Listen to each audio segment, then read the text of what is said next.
Arganissima, New York. Your exotic skin, hair, and beauty source, and your one-stop shop for all your natural and organic skin and hair care, featuring authentic organic Moroccan oil and prickly pear seed oil and much more.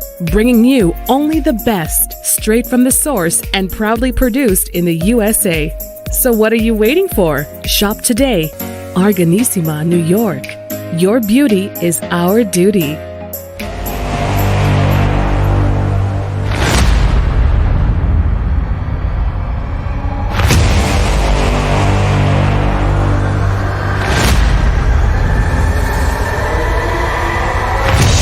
Back to the Sales World channel and iHealth Radio, as well as with your host, Hurricane H. As always, try to bring you some awesome guests and topics. And today's topic, again, we're in the theme of business.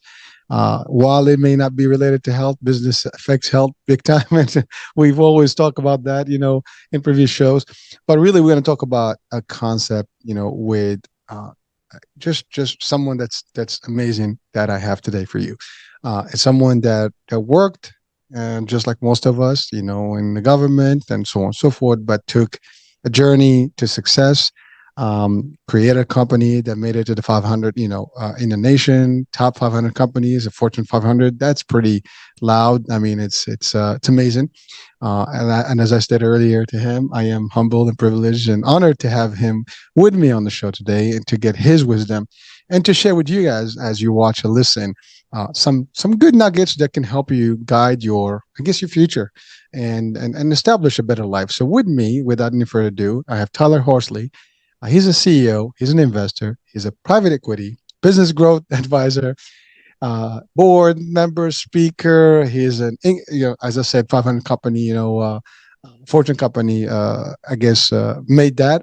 He's a philanthropist, and so AI builder. I mean, here's a lot of stuff. And, I can list the whole, enumerate all these things, and they sound great, and they are great, but there's no one that can give us more depth into that, other than Tyler. Tyler, welcome to the show, my friend.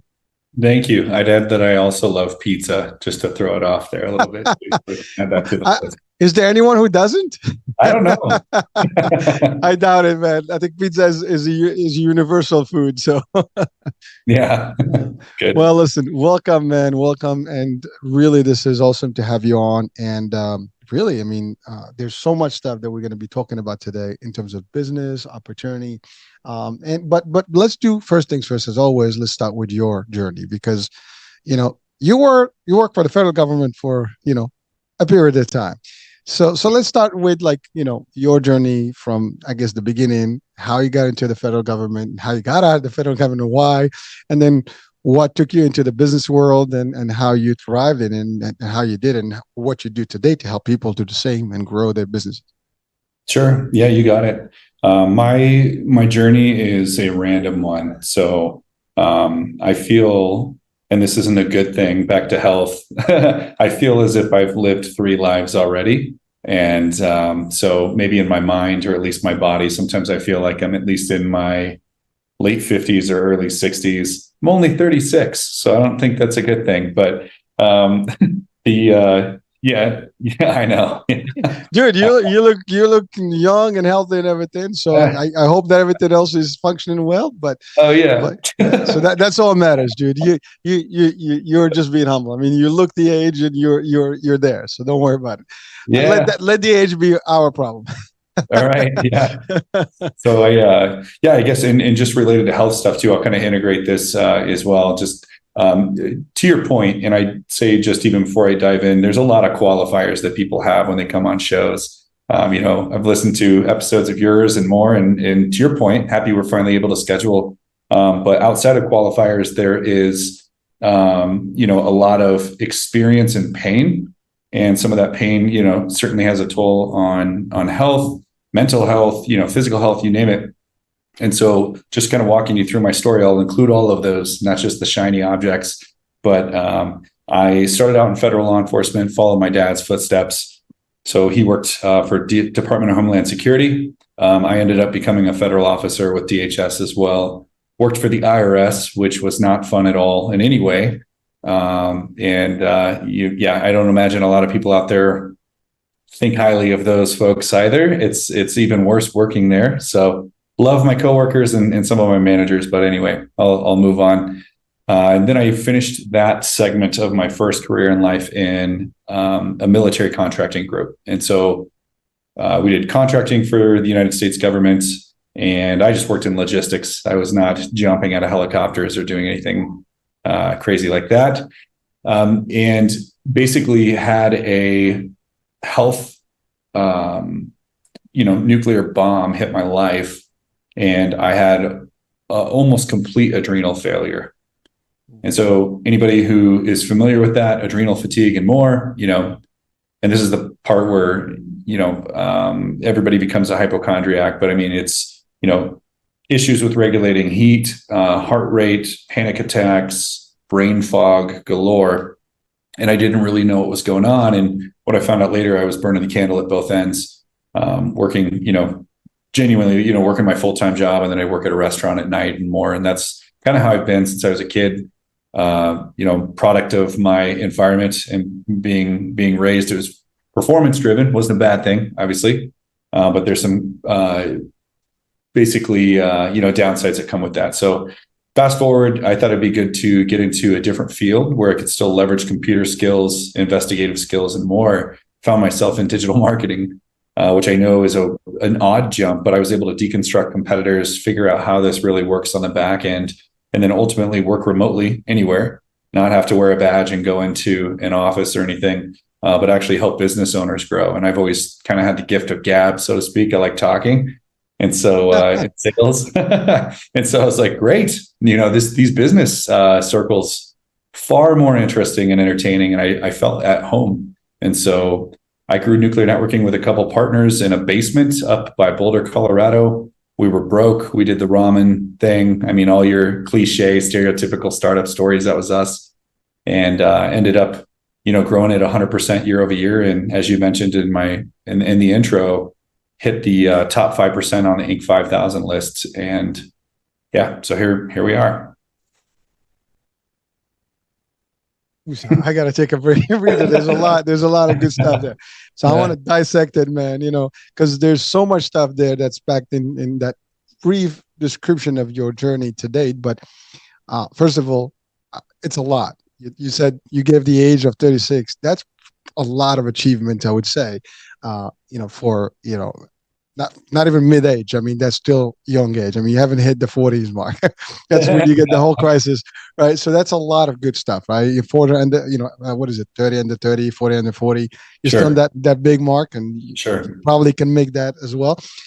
So first of all, you talked about we're going to talk about the career path, but the idea of your health, right? Right. And the element of working too much, double. Mm-hmm. And again, this is a topic that people sometimes ignore. Work-life balance is a critical thing, right? And we all make that mistake because we have ambition, and sometimes we just have bills, and we have to work, right? And what happens with that thing is that we do a lot of work and we put in a lot of hours, and sometimes we don't eat well, we don't rest well, we do everything wrong to our bodies. And sometimes you do the business of eating junk and all the bad stuff, bad decisions, right? And ultimately it impacts your health. And so for our audiences, this is something that we all have to be aware of. Doesn't matter what you do, doesn't matter what path you want to choose, you got to take care of this, right? Mind, body. I mean, these things have to happen together, otherwise you're going to have an issue. Now, when you talk about adrenaline failure, I mean, that's like, it's bad. I mean, it could be really. Did I say adrenaline? I forgot the term you used. Oh yeah, adrenal failure. Yeah. Adrenal. There you go. I don't know why adrenaline, but I guess the excitement, right? Adrenal. Yeah. So basically, your glands and all the stuff is controlling things are just off whack, and that's a problem, right? And so we don't want that, folks, right? You want to work, you want to succeed, but you do not want it to have an impact on your health. And you obviously made a decent choice to take care of yourself and transit to something that's going to take you to the next level. You did. But now I want to go back to your federal, journey, and you work for the federal government. I mean, that's great. And thank you for the service there, because that's, Homeland Security is big. We want that to happen, right?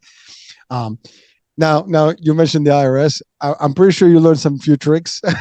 So there's always a learning experience. So we're gonna take the positive of it. We do not thank you for that service. I'm just kidding. Listen. I mean, somebody's got to pay the bills, right? Somebody's got to watch the funding, right? But I know they're brutal and they take care of business, and that's part of it, right? You got to pay your dues, your taxes, right? But and without going on a negative path. But the idea is, I'm sure that it's as an experience, you picked up a lot of things there that does help, because IRS is taxes, is all the loopholes and the good things and the bad things. You will know the tricks better than most of us. Therefore, you can apply some of those things, and that's important, right? That's intelligence. So I'll take all that, any given day as an experience and expertise. So that's that. And I love the idea you said that your family, your dad is in law enforcement, and therefore you actually joined, and there's nothing wrong with that. Actually, again, that's admirable, and you did it. But again, you did it. Normally, people don't leave the federal government because it's like it's 25 years. I forget. I think that's what it is. Right? You have to work here. So you did an early cutoff, and you just walked out of it, which is fine. I mean, it's not for everyone. It can be painful. Now you mentioned government contracting. Mm-hmm.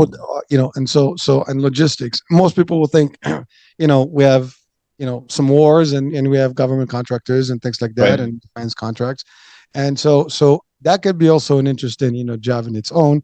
And I love what you said. We're not jumping off helicopters and planes and stuff. You're doing your thing, and doing the logistics, which logistics stuff can be a painful thing. But again, these are all things that you've gained expertise with. That you were able to apply in the next phase of your life, which got you to where you are today.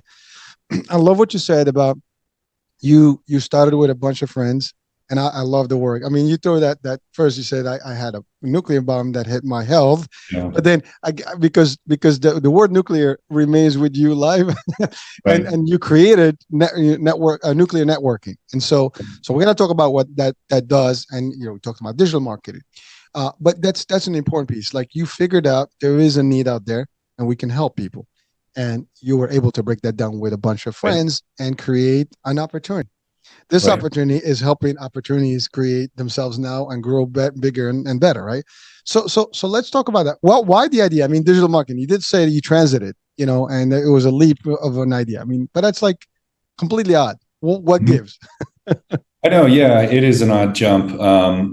I think that it kind of catered to, I have maybe more of like a mischievous profile, but I was raised with good values, so I use that for good. But I like to find out why things work and kind of push buttons a little bit. And that's what sparked interest around investigations. It's like trying to solve problems, and not just puzzles, but like people. And so that's why I got into profiling and worked in the government and did those things. But I could actually, this was far more fun, right? It's like I can use a lot of the profiling metrics and just some of those skill sets that I learned and or polished, and leverage those to help people win and grow their business and positively impact other people's lives. Nonprofits as well, right? Because they have a big heart to give, but there's not a lot of seasoned business people in the nonprofit world, and so we're kind of able to add value there. But yeah, I just, so I think it's a mix of that, as well as the ability to work from home at the time, just because of the health stuff. And that was definitely a blessing in disguise. I know it doesn't feel like that at the time when you get smacked in the head, and life comes to a screeching halt, because everything I had worked for prior stopped. Like I had to quit because I couldn't actually cognitively do the job that was required at the time, because I was in the bottom of the health curve there until I recovered. But by the time I had recovered, I didn't have the interest and the business appetite and the ability to kind of grow, and the affirmation that I received, not from other people, but just the successes that I had seen in business. I'm like, wow, I am like built for this. This is strange, because I didn't go to school for this at all. And so, yeah, related to the word nuclear networking, I actually worked with a futurist, Tom Fry. He's a kind of a family friend. He's out of Colorado here. And we were just going through, and this was like years before I actually created the company. And I was just kind of visioning, like, I want I feel like I need to start a company at some point, and it needs to be powerful, but it needs to be, network defines net worth. And in a transactional society, I want to speak to relationships. And so we came up with the name and bought the domain, and who knew, 10 plus years later, I would be, building an organization and actually selling it to private equity. So pretty cool. Well, listen, I mean, it's definitely a success story. And I love what you said about you hit a certain bottom level in terms of your health. You had to stop. For a lot of people, that could be the point of no return. Sometimes, and again, for our audiences, we want to give them the feel that no matter what happens, no matter how bad things can get, just know that there is, again, light at the end of the tunnel. You can, if you look at it right away, and you don't just, give up, you should be able to, just come right up, and the other side with a victory moment, right?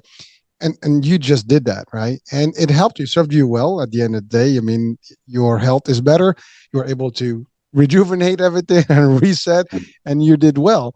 The concept, I love it. I mean, the word nuclear is just I mean, it gives you that amplitude, right? It's big, but smart idea, and and you're right. Networking is big. You talked about profiling. Now, anybody that, from a movie perspective, we've seen profilers, FBI profilers and things, and how they try to figure out, a person's character and things like that. That's just the big lines. There's more to that work, obviously, but that's a big work. But you're right. You're right. I mean, it does link to marketing, to consumers, and trends and stuff. And when you think about like the habits, the behaviors, all that is exactly that. So you used it from one type of mode into a different mode, and then you create a whole concept behind it. And now the concept is out there, huge. So again, chapeau to you, man. That's slick and very smart. So let's talk about the concept itself, the networking piece. I mean, just to add it up for our clients here, or audiences, I would say. My mind is like in the business clients, right? Our audiences and viewers and listeners, right? The concept is, it has a digital marketing spin. It has a networking spin. So let's tie that up. Explain to us how it works. Sure. Yeah. So just even from personal experience, before talking about deliverables, the best advice that I got, and the best advice that I try to give, is regardless of where you're at in life, whether you're a business owner, not a business owner, or you're in a tough season, health issues, finance, whatever that might be. Finding a mentor is super key, and a mentor who shares or lives the same values that you abide by, not says, but actually lives and shows it, because those two things are different. And then also that mentorship, preferably somebody who's already kind of, fought a lot of the dragons, so to speak, that you're fighting right now, or hit a lot of the walls and can prevent you from doing those things as well. And so I sought out and was blessed to have, several mentors in my life who have already done business and built and sold companies and those types of things, successfully in their life. And so that, back to the value of network or networking, and like that was one of the biggest pieces for me. You've also heard, shamelessly ripping it off, but network defines net worth, or there's proximity and power. One of the things that I learned really well, because I lived in the Midwest initially, and the population of my state was like 1 million people. It's not a lot. Like, there's more people in Denver than in, the entire state that I grew up in. So I was like, maybe I should move and kind of surround myself with more like-minded individuals who are chasing business. They're performers or achievers or whatever you want to call them. They're just, functioning humans that really want to make an impact or build something. And so I was able to join a group out here called EO, and basically meet other business owners and more. And then you can kind of mentor each other, or at least at minimum, you have community to kind of walk through these things with. So at a high level, I carry those methodologies through our business deliverables as well. And so every business owner, many have heard of marketing. They've probably heard of acronyms: SEO, SEM, PPC, CRO. There's tons of them. But ultimately, business owners in general are looking to marketers to grow their revenue. That's usually the reason. And so what we try to do is educate preliminarily before we even put money behind traffic, paying for traffic and advertising, let's hurry up and just get out there. We try to think through the lens of relationships again. So if you're going on a date, the first time you meet a person, you're not going to say, "Hey, would you like to get married?" You just met them. Oops. Oops. Yeah. Well, yeah. Thank you very much. Have a good day. Exactly. It's over. Business works the same way, but we don't like that. We put out ads. "Hey, do you need a roofer? Here, we're a roofer. Buy from us." It's like, that's weird. There's 4,000 other people doing the same thing you are right now. What's going to make you stick out, right? And so we try to walk people through workshops and help them answer those questions. And just a question for the listeners too, if you are a business owner or interested in starting a business, it's kind of like, if I lined you up with 10 other competitors in your space and you only had 10 seconds to tell me why I should choose you instead of everyone else, what would you say? And if the answers are, we've been in business for 15 years and we have 5-star rating, and it's like, those are good, but they're generic. Everybody has that. And so what we try to help them realize is like, what problem and pain are you solving for the people that you want to work with? What goals are you helping them reach? Because it's back to humans, relationship. Can we speak to those? And if we can put that down in words and we facilitate that entire process, can we give them an offer they can't refuse? Something they'd feel foolish saying no to. Value, right? Like, can we lead with value? "Hey, I know we've just met. We're complete strangers. I think you're trying to solve this problem and you're probably tired of this pain. Let me show you how I can solve that for free," or X, Y, and Z. And so that's kind of the method in which we kind of tie those two worlds together, networking and marketing. And then once we have that messaging down, then we go, basically floor it on marketing and driving qualified traffic to increase revenue. Ooh, that's pretty intense. And by the way, I love the term network, and then net worth. Network is really a big deal. It's the connections, is how you connect with people, how you make it happen, who you work with. A lot of people sometimes don't leverage that, right? They don't leverage that opportunity, and there's plenty of that, or they use it the wrong way. I mean, there's that. The concept that you talked about, value, and I love what you said about if you have 10 seconds or a minute to actually differentiate yourself from the rest, what would that be? And you're right. Most people will just highlight whatever they think is, appealing versus what makes them different and unique, and what that signature is for the customer and the consumers or the clients for that matter, right? So that angle is unique. And I think everybody in business should have that. What is my value? What makes me different from the rest? And you're right. You're not going to be the only it in the market. I mean, for every business, there's at least 2 or 3. I mean, you took rideshare, you have Uber, Lyft, and you have Via, and there's new one that's called Black Wolf that's coming up, right? You're talking about DoorDash and Grubhub and stuff. So you get one, and then you get like 5 more that create. And this is just a couple of examples. But that's what it is in competition, everything. Insurance companies, forget about it. That's my world. We have hundreds of them competing on, in the marketplace. So it is a difficult place. But what makes you, and by the way, it's funny that you said that, because I used to go to these panel discussions once a year, and you have about 10 plans literally sitting in front of an audience of social workers and advocates in the healthcare. And you have to present the value, like what's the difference between you versus this. We all go through the benefits and the features of what we offer, but then there's that question. So what makes you different? Mm-hmm. And that's usually the biggest, the toughest question that everybody has to answer. And depending who's presenting, there's always a good answer somewhere in there. But some of them are, to your point, they're like, they're cliche. There's that didn't tell me much about you. Mm-hmm. So thank you. I mean, that's a big thing for anyone that's in business, to your point, or even in the corporate world. If you're not really in business, but in the corporate, this is important to understand. If you're in a competitive space and lead in some sort of a department of sales, or whatever the case may be. So Tyler, we're talking business, right? Business is scary.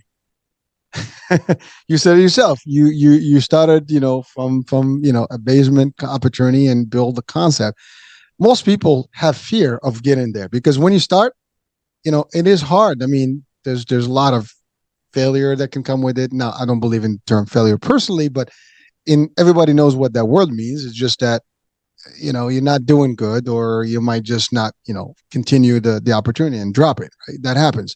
Mhm. What are some of the things that you have, I guess, met in with your clients to, that are new businesses, or at least people are interested in getting more action? Yeah, there is fear, and I think that just human nature in and of itself is like people typically run towards a goal or they run away from something they're afraid of. And for me, I would love to carry the story of, I built the business out of sheer confidence and totally knew what I was doing. I had health stuff. I didn't have the opportunity to go back to work and work a job and make revenue. I had to make it work, right? So mine was more maybe, born out of survival instinct, and then it kind of, which is a really good motivator.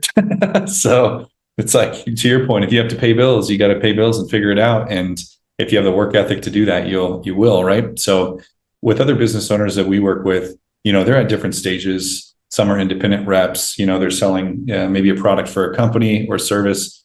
Others have started the organization themselves. Some of them have taken out loans. Like, as an example, I never didn't even think about that, didn't take out a loan or go into debt or anything like that. I just winged it. And if you're in service industry, you can do more of that because it's just your time. That's your investment. It's not hard money. But this is one of the biggest reasons we try to help business owners stop and think about that story first, because the alternative that I haven't shared on the podcast yet is, and I've seen this a lot, companies burn through marketing agencies like nobody's business. They're like on their seventh agency right now. And it's I'm going to use hyperbole and be sarcastic on purpose. So, but it's always the marketing agency's fault. They're just out to get you, et cetera, et cetera. Reality is their websites might not be great. People might not trust them. And one of the interesting things about billboards, radio, digital marketing, anything that you buy online, even standing up in front of a crowd and talking about what services you sell, you can't force humans to buy. And I can bring them into that crowd. And if they're interested in what you're selling, I can put them in front of you. I cannot force them to buy. And, if somebody botches the pitch, or they have an untrustworthy website, or they're charging way too much, or they can't answer those questions, what makes you different than everybody else? That might not be a market or a traffic issue, right? That's more of a positioning and branding issue. And so by leading with that and helping people understand that the moment we meet them, it saves them a lot of money and a lot of heartache, because they've been told at conferences and more, I just need traffic. I need SEO and drive me traffic, drive me leads. And it's like, we can, but if you got 1 million leads tomorrow and nobody closes, is that really the end result? Is that what you're looking for? Or are you looking for new business? And so that's kind of just how we approach, whether they're, business owners are just starting, or they're sole reps representing a bigger product, or they're Fortune 500 companies that are still on their third agency. So. So thank you for breaking that up, because that is a big world right there. I mean, the marketing world is huge, right? And to your point, any agency can drive the traffic to you, and they know how to do that. The problem, to your point, is like, is your service the right service? Are you going to be able to deliver? Are you able to handle the actual lead volume? I mean, you get tons of leads, you don't return calls on time, that's gone. If you have the phone call, like you even have a call center, right? And your whole time is long, and people are not getting responses, and you're not giving them the pitch right. And that's the other thing. I mean, there's a percentage. I mean, there's always a ratio of like the close ratio, conversion ratio of leads, right? So there's all these things, and to your point. So now, don't get me wrong. I mean, there is some level of expertise that agencies can highlight themselves versus others. And then some of them are legit and they really give you the stuff. Sometimes you get some fluff. And then again, right. That. I mean, not every, and by the way, you can't control that. I mean, you put, a call to action, people do interact, like sometimes like, let me just see what this is. I might not be interested. And so that's the fluff, and it comes from an ad, it doesn't matter. There's nothing you can do. That comes with the package. Right. Yeah. But I love what you said, is like how you narrow things by doing that initial, assessment of like really what makes you different. So when you design stuff, it's designable in a way that is really attractive and it makes sense, right? It does work. So again, I love what you said, because for people that are starting off, any business, money can be a problem. And you said it. I mean, you Right. could burn through different agencies and it costs money. I mean, Right. how many agencies you're going to go through, right? How much Right. money is going to cost you before you actually realize this is not working, or is it working, right? Those are all important things for business owners to actually, highlight. Now, you've created your company. I think you mentioned that you work also with the not-for-profits or nonprofits. Mm-hmm. Yeah, that's correct. Yep. Ultimately, they're two different worlds. How does that work for you? Yeah. So where that comes from is essentially initially the way I was raised, and then secondly what I believe on my own. Right. So it's like everybody listening was probably raised a certain way. Maybe you've deviated, maybe you've stayed, maybe you've developed your own ideas. But one of the biggest ideas that I could kind of translate. So I talked about like the mischievous nature and the investigative nature, and how I moved from, federal, law enforcement or profiling over to marketing. Well, the same was true. The entire reason I got into federal law enforcement to begin with was to help people. I didn't become a cop. I became a Fed. And so that was shortly, not shortly, but I went directly into the organization that was built, as a result of terrorism. And so it's like, well, maybe I can help keep people safe, or, that was the initial thought process. And so that's kind of always been a part of who I am. And again, just thank my parents for that, because some people prioritize loving others, when you're raised, which I think is a good value to instill. And so what I very quickly realized, it's like, I've gone through the ringer, literally hellfire, right? Like building companies and then having health failure. By the way, even nuclear networking, there were probably maybe like 3 times I was like, hey, should I even do this anymore? You know what I mean? Or are we going to run out of money? Or like, it's not all great. There is no straight line up. It's up, slammed all the way, worse than you were before, get a lucky break, et cetera, et cetera. And then you learn as you go. And I think the key to success is adaptation.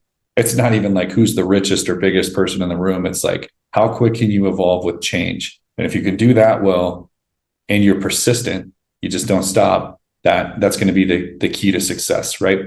So, those are things that kind of stick out, to me, just in terms of, success markers for others listening as well. So be persistent. Don't give up. Yeah, there is a light at the end of the tunnel. You may not see it.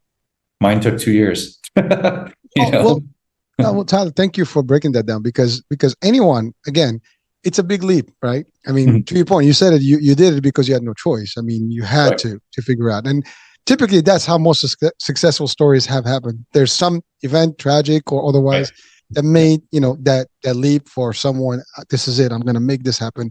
And you just duke it out until it happens, right? You make it happen, no matter what.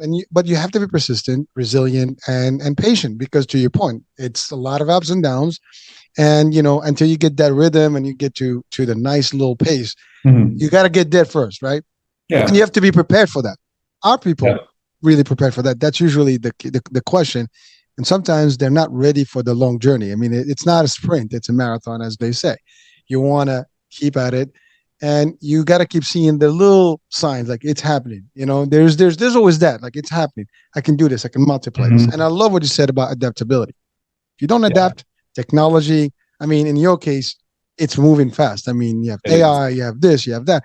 If you're behind the, you're still on paper, print, or whatever, you're not into the SEO world and whatever, those real tech stuff, like the acronyms that you mentioned, we got issues, right? And so, but there are people still behind in this world, and they're still using some traditional stuff, which is fine, but again, results may vary, as they say. But I love the idea that there is, an opportunity for everyone.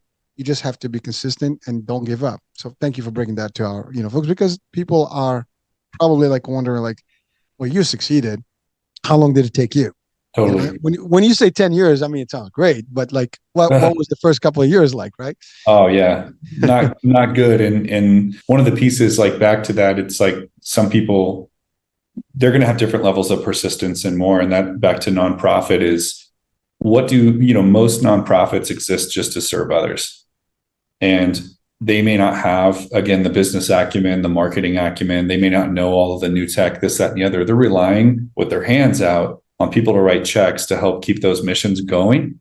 And so that's kind of where that stuck to me. I'm like, geez, like not only is being a business owner hard, running a nonprofit can be even more difficult because you don't even have a product that guarantees revenue. Like you're literally panhandling, hoping that people care about your mission as much as you do. And so, in or outside of nuclear, more on an advisory role, I'll sit on boards and help them kind of comb through finance, new marketing and positioning, and ways to start self-generating revenue versus just, operating with their hands out and helping the visionaries who founded those companies who are stuck wearing like 38 other hats and they're really stressed, but they can't give up. Like sometimes business owners out there, independent contractors will get this, but sometimes when you build a business, it feels like you build a prison because you're like, oh, I can't quit. Like this is really my only source of income, but I can't get out. I can't train anybody. And if you're a nonprofit owner, it's even worse because not only do you feel those things, like now you have this sense of guilt that you're letting everyone else down that your nonprofit serves. And so this is kind of this is more of, again, philanthropic, not related to nuclear. I use nuclear networking as a vehicle to help them market and do these things, but that's just more of a personal passion as well. Well, that is powerful and really honorable. I love what you said. You got into the federal, program because you want to do the right thing and help people, right? And really help lives. And you're doing that now in a different aspect of it. And again, that's important. I mean, it is always important to have a good mission with your work, no matter what you do. Mm-hmm. And you have that's part of the value, right? And giving back is important. I mean, yes, you have your own success, but you're also taking some of that expertise and helping others kind of get through the motions. Because to your point, I mean, not for profit is really difficult. You always you rely on grants and funding and stuff. And how do you and to your point, I mean, you gotta have. Most people think you're not for profit. You don't have staff. You get some volunteers, but you do have some basic, elements that need to actually run the operation, and those cost money, and you need to be able to generate enough of it. So now you are an AI builder. Am I getting that right? Yeah, that's through nuclear networking. My old business partner, we basically developed a platform to automate a lot of on-site SEO and build backlinks. So that's important. Now let's talk about backlinks. That's probably one of the hottest things that you need to have in order for you to have traffic to your site, right? So here's a disclaimer on that, because some SEO is going to listen to this and try to knock me down a little. But here's general truths. Core ranking factors, or factors that Google or search engines deem the most important, change at every given time. But traditionally, it's 3 steps. And so I'll just give this to everybody, even if you're not a marketer, because people are probably like, what's backlinks? Some people out there, which is fine. So if you look, we're talking about SEO, search engine optimization here. If your website is a home, content are the bedrooms, the living room, the den. This is where people come into your home, your website, and they learn about who you are. They engage with you. Content is crawlable, which is basically a fancy term for Google sees who you are, what you're saying about yourself, etc. So you have a website, you have a home, you have content, you have room. So content is one ranking factor. Another ranking factor is on-site SEO, or technical SEO, which is a fancy term for before you invite people over, is your house clean? Like, is your home well optimized? Are you going to pass inspection by Google? Or is your site loading slow? Nothing's optimized. Bots have no idea what you want to do. So that's the second ranking factor. Are you going to pass inspection? Are you algorithmically compliant, right? The third piece that's a major ranking factor is link building. So we call that offsite SEO. These are things this is the equivalent of building roads to the home that you have so people can actually find you and you show up online. So if you only do 2 out of the 3 of those things, if I only did on-site SEO and link building but no content, I may not rank well. If I only did content and on-site SEO, I may not rank well. So that's why all those things are important. But to your point, and the reason that we created an AI or machine learning platform to help automate a lot of this is because it's one of the most monotonous things, if done well, in the SEO world. You have to cold call, cold email. Hey, can we put a link on your website? I know you have no idea what a link is or who I am, but can I pay you to, it's a nightmare. So we've basically automated all that in our space. I think you've given the most, simplified version of what those things are really I love the analogy. It's very clear picture to people. Now, and I love, again, you talked about that adaptability, and you did. I mean, you create this automation because it makes life. Now, you talked about all these things. If you don't rank well because you're missing one or the other of those three components, do you assist companies also in potentially getting their house cleaned and structured properly? Of course. Yeah, everything. It's full service. Again, it's The whole important. thing, start to finish. Yeah, content creation, keyword optimized content. We train them on how to use natural language processing, ChatGPT-4 for content inspiration and generation, and yeah, it's the whole thing. So, well, no, that's important because people are going to be like, well, they want to use your service. They just need to make sure that you do all that, because I think that's important. Now you're also an investor. Again, let's talk about the power of investing. How important is that? Well, so here's a couple themes that I want to make sure come through. Started my company because I was in survival mode, right? And it happened to align with my values, which I think gives you that extra push during hard times because you want to do something that you believe in. So there's that. Investing. We all lived through 2020. Anybody listening to me right now likely has. When I grew this organization and put my literally blood, sweat, and tears into it, lack of sleep and more, and then you lose 40% of your clients overnight, you start thinking a little differently. And one of the biggest things that what I want to take away from what I want listeners to take away is you don't just invest because generally you're supposed to be a successful person and invest. For me, sometimes, like in law enforcement, you ask someone to do something, then you tell them, and then you make them. I have to be made. I like that. That's a good one. Yeah. It's not a fun way to learn. Maybe somebody else out there can give me a shout out. Maybe you're the same, but for some reason, sometimes in life, I don't get things right away, and I got to be smacked across the head before I'm like, whoa, what's going on? And so for me, I was like, maybe I should diversify, maybe. And by the way, I'm not, multi-millionaire at that point or anything like that, but it's like, I have some expendable income. What do I do with this? You should put it in a different pot. Not just everything digital marketing, because if internet fails or pandemic number, whatever happens, or fill in the blank, it's wise to have your bets, And so I started investing in real estate, and fortunately, I back to network, find people who If you say, oh, I don't know anything about investing in real estate, there's no way I could come up with that much money. Maybe you're right on all accounts, but if you meet people who are already doing it, give them $100, give them $1,000, whatever they're willing to take. Like, look, I'm already doing the real estate investing. Go ahead and give me this much money and I'll do it for you. Here's what that's going to buy you. That's going to buy you free education, because now those people, they want to help. Most people want to help, and they'll teach you about real estate investing, and they'll teach you what that looks like. And now you can actually park some of your money in these different businesses. And so that's kind of how I got started. The organization, the private equity firm that bought Nuclear Networking, it's actually a real estate group. And so now they've diversified and they own a lot of different companies, but I've been blessed to be able to just literally put myself in front of other people who invest.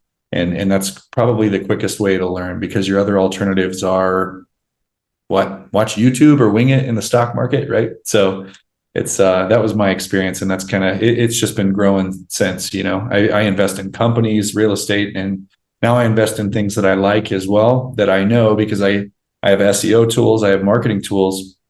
I could tell you right now how many people are looking for what you sell for free. I'm like, here's how many people in your area, 14,000 people a month.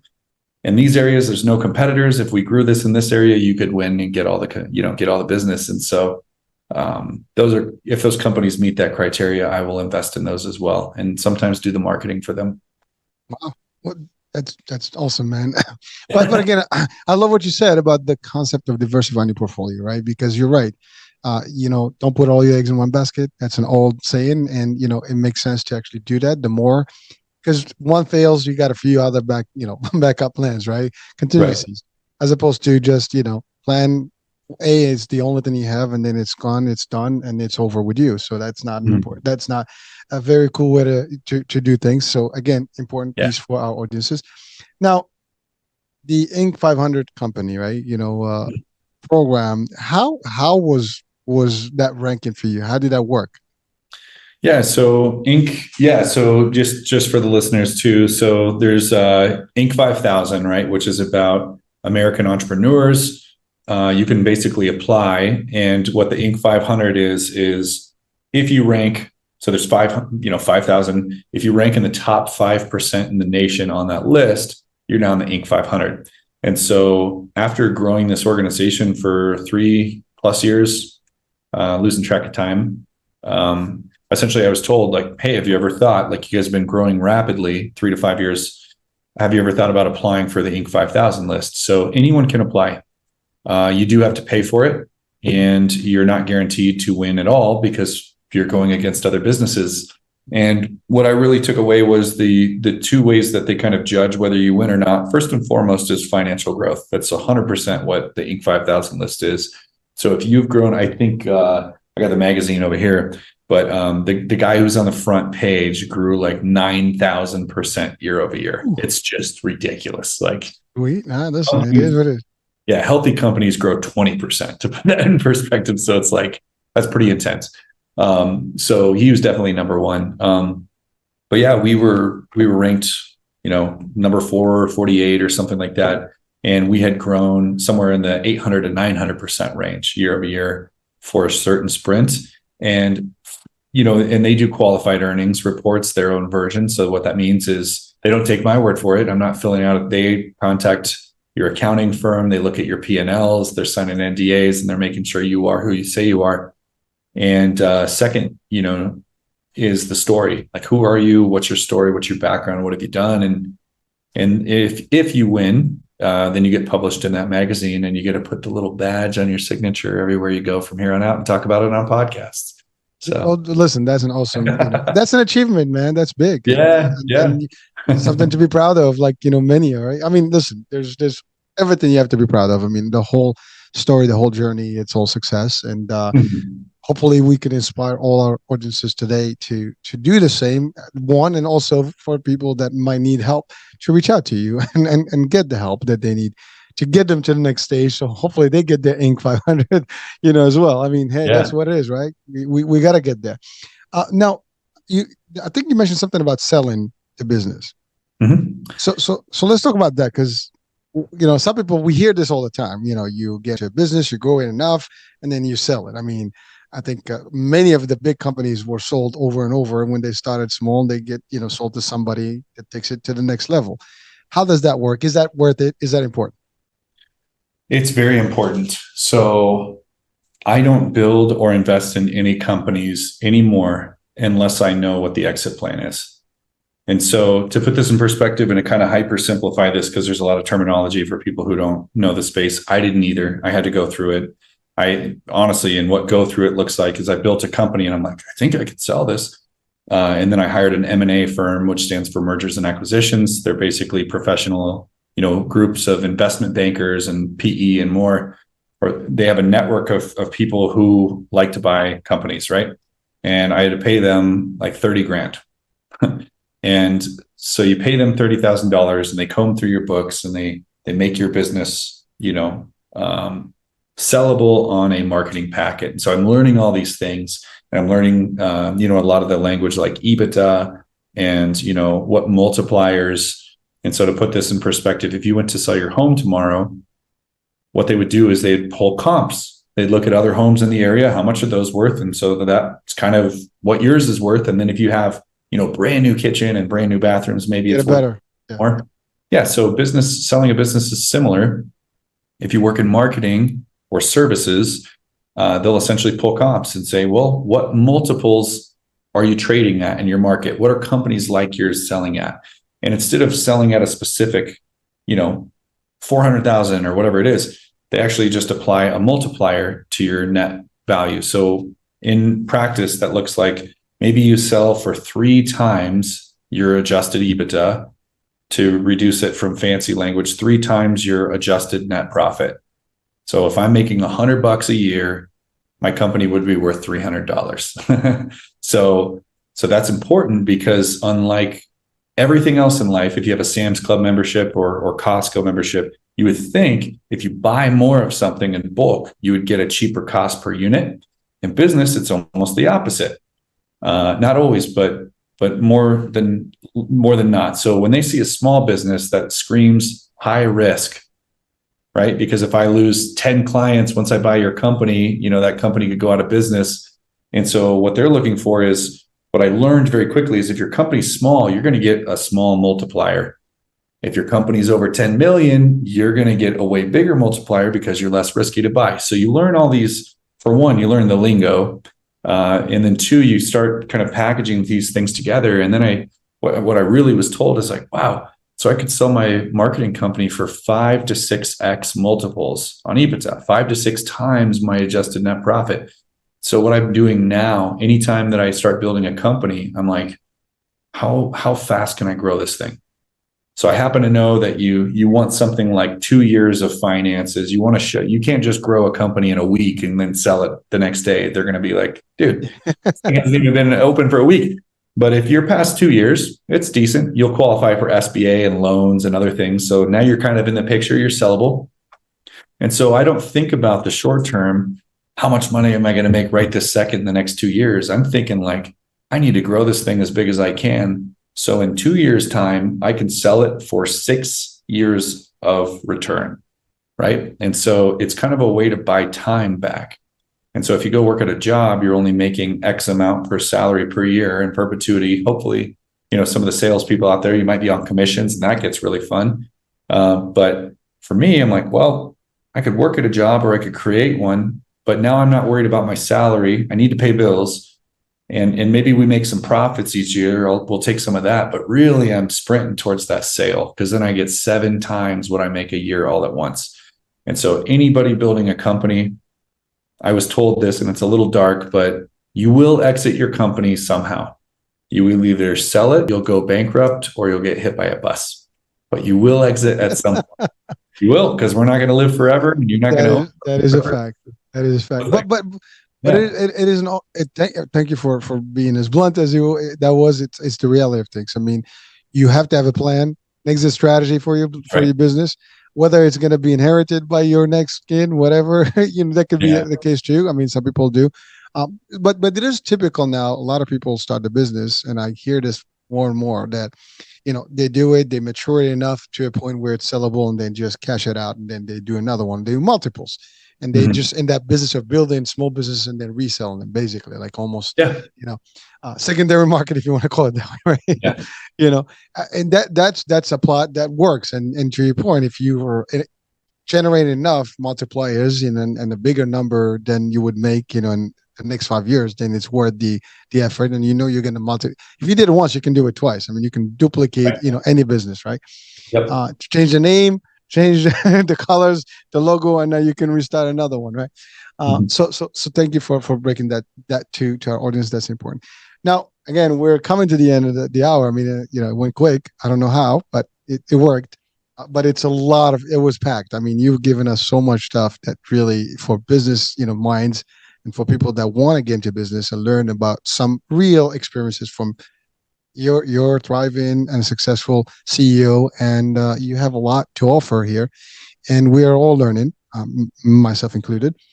Now let's talk about your current, company and services. How can people reach out to you, and what's that look like if someone wants to reach out to you and work with you? Sure. Yeah. And I'd even extend it, even if you don't want to work with me. I like meeting entrepreneurs, achievers. We're weird. We're built different. We want to build things and have a big impact in some way. So you can reach out to me at, hello@nuclearnetworking.com. I'd also suggest, try to follow me on LinkedIn. I'm doing a lot of things all at once. I will give you a caveat. I don't really check my LinkedIn inbox. I know that's bad, but I get blown up like 150 times a day with spam. So I get those. Email is better, but LinkedIn, at least you'll be able to follow me around and what I'm doing. So, all right. Well, so again, now, what are you looking for? A specific type of clients, or anybody that wants to basically grow the business? Yeah, I'd say organization. So we've worked. I mean, some of the bigger clients, obviously, Brother, Chipotle, we've worked with a lot of those Pepsi and more, but clients where we can make the biggest and quickest impact actually tend to be under 20 million in size. And those clients also tend to benefit from a local geography or have a localized client base. So what that means is, and I know that's kind of ambiguous, but that could either be somebody like running a med spa who serves their greater city, somebody selling products. Maybe you sell products nationwide. Awesome. Do you have enough money to actually beat everybody nationally? Probably not. Maybe not. That's a little bit more difficult. So do local geographies benefit from your product or service? And if the answer is yes, those are companies that we do the best and quickest work for. Awesome clarification. That's important. And you know what? You and I, we should be talking, after the show, because in my world, we do always look for agencies that can help, some of the growth. And so maybe there's that opportunity that we can definitely do more beyond the show today. And I do have also different guests that I talk to, and I've created these networking platforms where people can actually mingle. But the idea is that some people can use the services as well and in their businesses. So we definitely can do that. And again, audiences out there, if you're a small business or you see the perfect description of who you need to be to actually benefit quickly, and you can get the adjustments, and Tyler and team can make it work. All right, well, Tyler, it's been real. It's been a pleasure. Thank you so much for all the great info and insights here. It's great, and it was powerful. Thank you. Yeah, and I enjoyed it as well. Thanks for having me on. Pleasure. So there you have it, folks. Hope you had fun, you enjoyed, you learned a few things, and definitely, check out, follow Tyler on LinkedIn, and do check out his website and see, how the company can benefit you and get you to the next level and get your Inc. 500, level as well. That being said, I'm Eric H. We'll be talking soon. New day, new show on the topic. Bye for now.